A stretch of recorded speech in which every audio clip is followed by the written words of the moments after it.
The most famous Slavic god in the world probably never existed. Disney turned him into an icon of terror. Neil Gaiman made him a best-selling character. In video games, he's a boss, a demon, a playable deity. Millions of people know his name, but his entire history, the entire foundation of his worldwide fame, comes down to one paragraph. 1. Written by a German priest in the 1170s. And we're not even sure that paragraph means what we think it does. His name is Chernobog, and today we're going to find out where he actually came from. In 1940, Disney released Fantasia. A towering figure of darkness spreads its wings over a mountain peak. The dead rise from their graves. Shadows crawl across the rocks. Disney called him a Slavic god, Chernobog. Neil Gaiman later made him a character in American Gods, a grim old man with a sledgehammer, working in a Chicago slaughterhouse. In the video game SMITE, he was voiced by the same actor who plays Geralt of Rivia in The Witcher. In Kingdom Hearts, he's a boss. In Marvel Comics, a supervillain. Chernobog is now the most recognizable Slavic god in the world. More recognizable than Perun. More recognizable than Veles.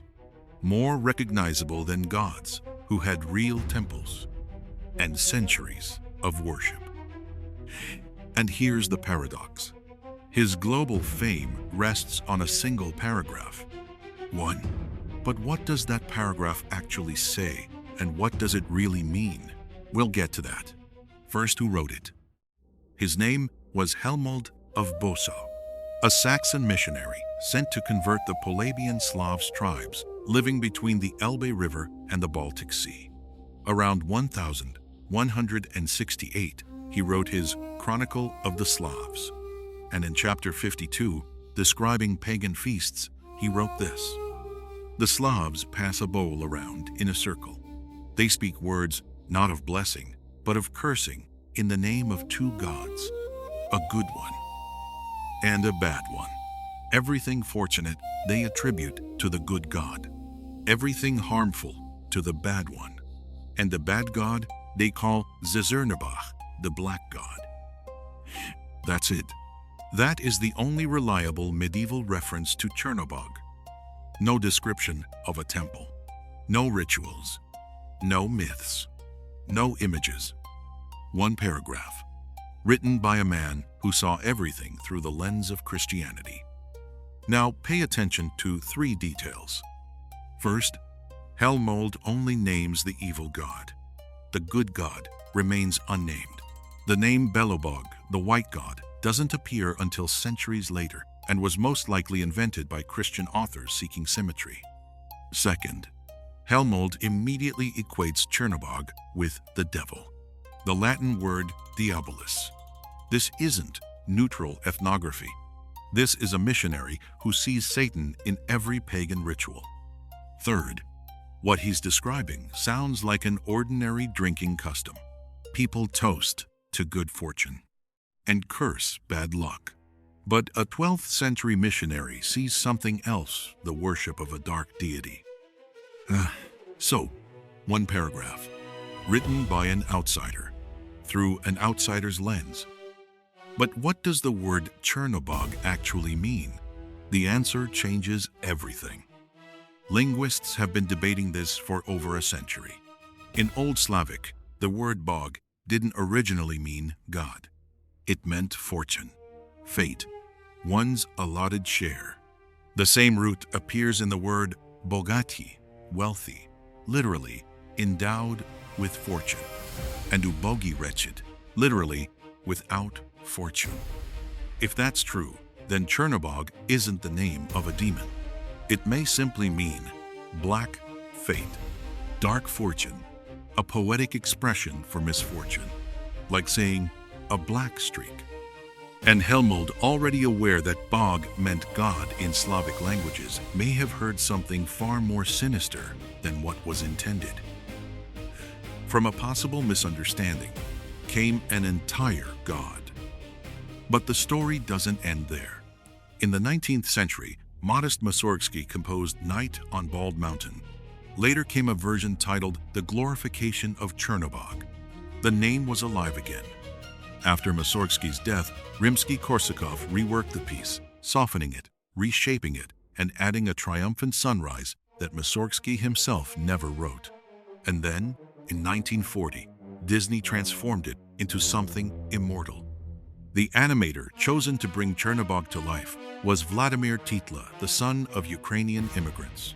He once said he felt an immediate connection to the character, that Eastern European folklore was filled with figures like this, and he animated him in near total darkness.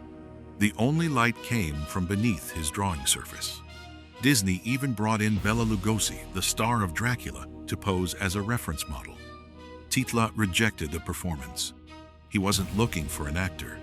He was drawing something older. Animation historians later called the sequence one of the highest achievements in the art form.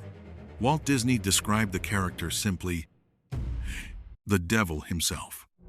And so, one paragraph from the 12th century filtered through music, sleepless nights, orchestration, and a darkened animation studio became part of global pop culture. From one paragraph, an entire god. If separating history from fiction matters to you, stay with us. We're just getting started. If you've seen our videos on Baba Yaga and Koschei the Deathless, you already know how Slavic mythology shaped modern culture. But Chernobog is a special case.